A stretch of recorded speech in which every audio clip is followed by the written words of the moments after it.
2002 is one of the most pivotal years in WWE history. It was a year of shocking debuts, emotional farewells, and seismic shifts that shaped the wrestling industry for decades. If the Attitude Era defined the late 90s, then 2002 was a true bridge into modern WWE. Following the disappointment of the 2001 Invasion storyline, WWE entered 2002 with a clean slate. Vince McMahon now controlled the wrestling world. WCW and ECW were gone. The roster was stacked with talent, and for the first time in years, the company could start fresh. But nobody knew just how much change was coming in 2002.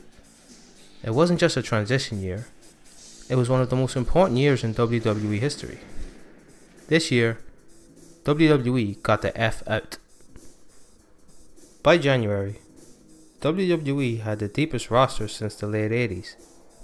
Chris Jericho had shockingly crowned himself the first ever undisputed champion by beating both The Rock and Stone Cold in one night.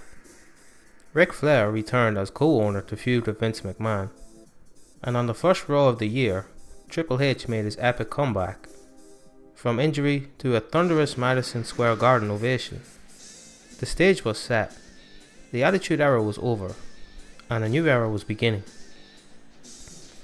The Royal Rumble kicked things off with Ric Flair and Vince McMahon's bloody street fight, Jericho hanging on to his title against The Rock, and a Royal Rumble match filled with surprises like Goldust, Mr. Perfect, and Maven's shocking elimination of The Undertaker.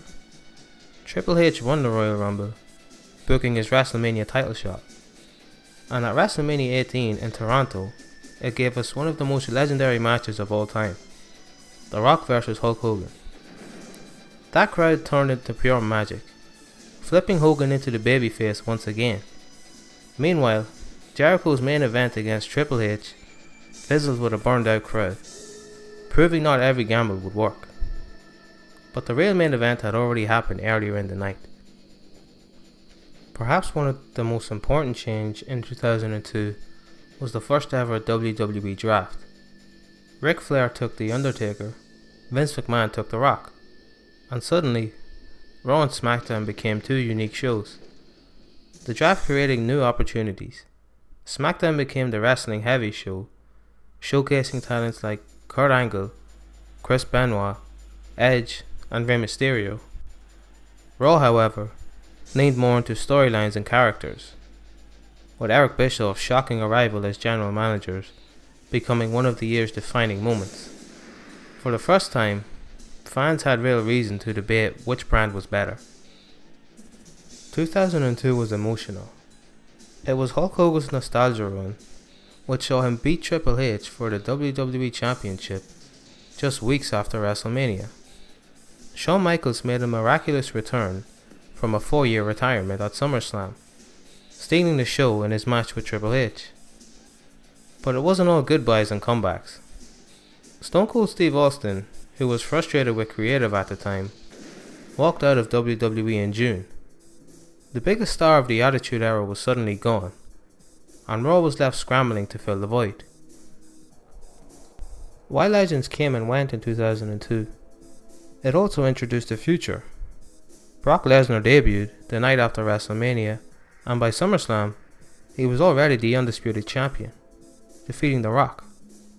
John Cena debuted in June, famously stepping up to Kurt Angle with Ruthless Aggression. Randy Orton and Batista also arrived, slowly beginning their journeys to superstardom. Rey Mysterio joined SmackDown and instantly became a fan favourite, and Edge, Eddie Guerrero, and Rob Van Dam thrived under the brand split. Looking back, the class of 2002 might be the greatest rookie crop that WWE has ever had. 2002 also delivered some unforgettable matches.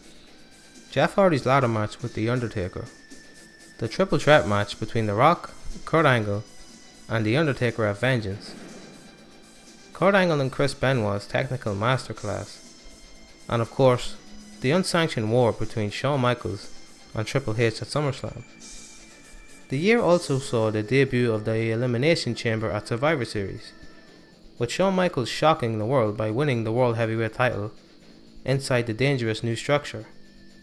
SmackDown's tag division thrived also, with the SmackDown 6 putting on incredible tag classics that defined the brand. Of course, not everything was so perfect. Storylines like Katie Vick are still remembered for all the wrong reasons. The company also retired beloved championships like the Hardcore and European titles. But 2002 gave us more than it took away.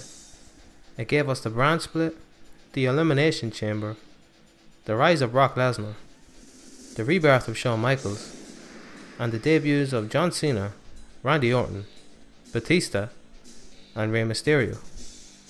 It gave us Hulk Hogan's last great run, and The Rock's passing of the torch. It was the year that WWE truly reinvented itself. 2002 wasn't just another year.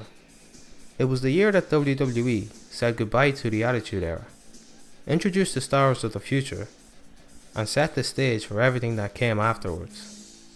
It was messy, it was unpredictable, but it was unforgettable. 2002 wasn't just the year that WWE got the F out. It was the year that WWE found itself again.